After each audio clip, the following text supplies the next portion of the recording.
नमस्कार. चला तर आज आपण पाहूया NILP उल्हास पोर्टलवर शिक्षकाची नोंदणी सर्वेअर म्हणून करणे कशा पद्धतीने करायची. अगदी सोपी पद्धत आहे. आपण अवघ्या 1 ते 2 मिनिटांमध्ये ही नोंदणी करू शकतो. बघा, त्याच्यासाठी काय करायचं, सर्वात आधी आपल्या मोबाईलमध्ये किंवा PC किंवा लॅपटॉप असेल तर त्याच्यामध्ये एक ब्राउझर ओपन करायचं आहे. जसं की मी इथे गुगल क्रोम हे ब्राउझर ओपन केलेलं आहे. आता हे ब्राउझर ओपन केल्याच्या नंतर आपल्याला इथे सर्च करायचं आहे NILP पोर्टल. सर्च केल्याच्या नंतर आपण पाहू शकतो आपल्या समोर उल्हास नावाने एक वेबसाईट आलेली आहे, nilp.education.gov.in. तर आपल्याला इथं क्लिक करायचं आहे आणि क्लिक करून ही जी वेबसाईट आहे NILP पोर्टल हे ओपन करायचं आहे. आणि ओपन केल्याच्या नंतर मग आपल्यासमोर जे पेज ओपन होईल ते अशा पद्धतीचं पेज ओपन होईल. बघा, आता हे पेज ओपन झाल्याच्या नंतर आपल्याला काय करायचं आहे, इथं आपला जो मोबाईल नंबर आहे तो टाकायचा आहे आपला, म्हणजे HMचा, आणि लॉग इन करायचं आहे. मोबाईल नंबर टाकल्याच्या नंतर खाली पासवर्ड टाकायचा आहे. पासवर्ड टाकण्यासाठी आपल्याकडे जेव्हा आपला मोबाईल नंबर आणि शाळेचं नोंदणी NILP पोर्टलवर केली तेव्हा आपल्या मोबाईलवर पासवर्ड आलेला असेल. जर नसेल आला तर आपण इथे खाली येऊन फॉरगॉट पासवर्ड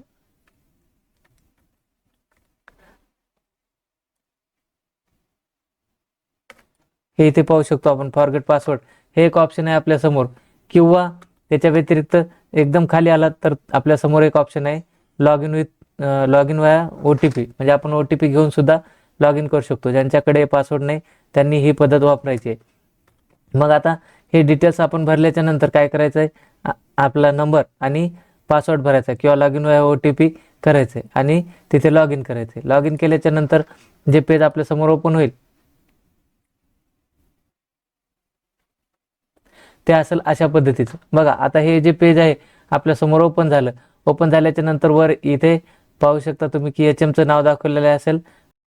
आपल्याला काही HMची माहिती जर अपडेट करायची असेल तर इथे काय छोटासा बाण दिसतो, त्याच्यावर क्लिक करून आपण ती सर्व माहिती अपडेट करू शकतो. जसं की आता मी क्लिक केलं. क्लिक केल्याच्या नंतर माझ्यासमोर हे 3 ऑप्शन आलेले आहेत, एडिट प्रोफाईल, चेंज पासवर्ड आणि लॉग आउट. तर मला एडिट प्रोफाईल करून मी इथे पाहू शकतो, इथे स्टेट दिलेले महाराष्ट्र, जिल्हा दिलेला आहे, समोर तालुका, क्लस्टर आणि नंतर ग्रामपंचायत, शाळेचं नाव, अशा पद्धतीची माहिती दिलेली आहे. आणि थोडं खाली स्क्रोल केलं तर आपल्यासमोर काही माहिती येते, जसं की HMचं नाव, दिलेला ईमेल ID आणि डेसिग्नेशन HM म्हणून खाली मोबाईल नंबर. याला आपण अपडेट करायचं असेल तर बदलून इथं खाली ऑप्शन दिलेलं आहे आपल्याला, इथे पाहू शकतो आपण अपडेट पर्सनल डिटेल दिलेलं आहे, याच्यावर क्लिक करायचं आहे. आता मला अपडेट करायचं नाही किंवा मला काही बदलायचं नाही म्हणून मी आहे तसंच ठेवतो आणि परत येतो. आता मला काय करायचं, सर्वेवर नोंदणी करायचं आहे. मग सर्वेवर कसा नोंदणी करायचा, तर त्याच्यासाठी काय करायचं आहे, आपल्याला इकडं डाव्या साईडला आपण पाहू शकतो की काही मेनू दिसत आहेत. हे डाव्या साईडला इथे हे जे आपल्यासमोर मेनू आहेत, तर याच्यामध्ये पाहायचं, याच्यात 3 नंबरला एक ऑप्शन दिसते आपल्याला, मॅनेज युजर. याच्यावर क्लिक केल्याच्या नंतर आपल्यासमोर पुन्हा एक ऑप्शन आलेला आहे, हे आपण पाहू शकतो, मॅनेज युजर. मॅनेज युजरमध्ये खाली एक ऑप्शन आलेलं आहे, मॅनेज युजर. तर आपल्याला काय करायचं आहे, या ऑप्शनवर क्लिक करायचं आहे. हे जे मॅनेज युजर आहे याच्यावर क्लिक करायचं आणि क्लिक केल्याच्या नंतरचं जे पेज आहे ते आपल्यासमोर अशा पद्धतीचं येईल. आपण इथे पाहू शकतो, इथे एक ऑप्शन आलेलं आहे, ॲड युजर.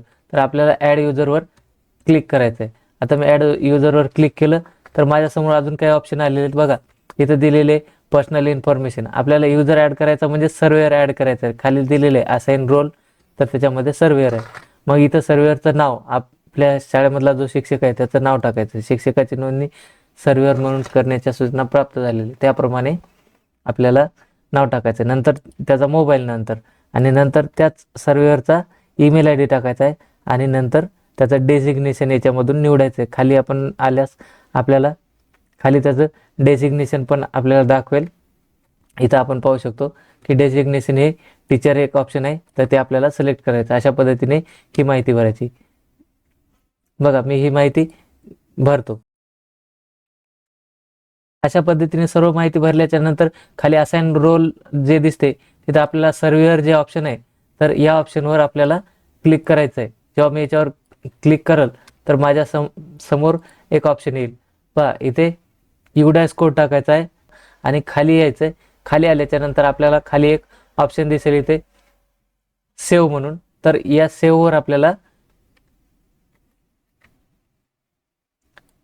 हे जे ऑप्शन आहे सेव्ह, तर या सेव्हवर आपल्याला क्लिक करायचं आणि क्लिक केल्याच्या नंतर आपल्यासमोर ही जी सर्व माहिती आहे सर्व्हेअर म्हणून ती सेव्ह होईल. आता आपल्याला माहिती सेव्ह झाली की नाही हे पाहण्यासाठी काय करायचं, आपल्याला मॅनेज युजरमध्ये पुन्हा जायचं आहे.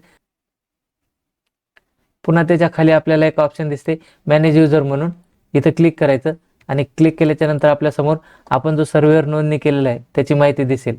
तर हे आपण पाहू शकतो. आणि इथे आपल्याला एक ऑप्शन दिसेल, जर याच्यामध्ये काही कॉन्टॅक्ट नंबर किंवा ईमेल ID बदलायचा असेल तर याच्यामध्ये येऊन एडिट करू शकतो. तर याच्यावर येऊन आपण सर्व्हेअरची माहिती एडिट करू शकतो, जसं की सर्व्हेअरचा ईमेल ID आहे, मोबाईल नंबर आहे किंवा नावामध्ये काही बदल असेल तर ते. आणि ह्याच्याच बाजूला एक स्टेटस दाखवलेलं आहे ॲक्टिव्ह म्हणून. हा सर्व्हेअर आपण नोंदणी केलेला आहे तो सध्या ॲक्टिव्ह आहे. अशा पद्धतीने आपल्याला ही माहिती जी आहे तर इथे भरायची आहे. ही अशा पद्धतीने सर्व्हेअर नोंदणीची प्रक्रिया आपल्याला पूर्ण करायची आहे. व्हिडिओ आवडल्यास लाईक करा. थँक्यू.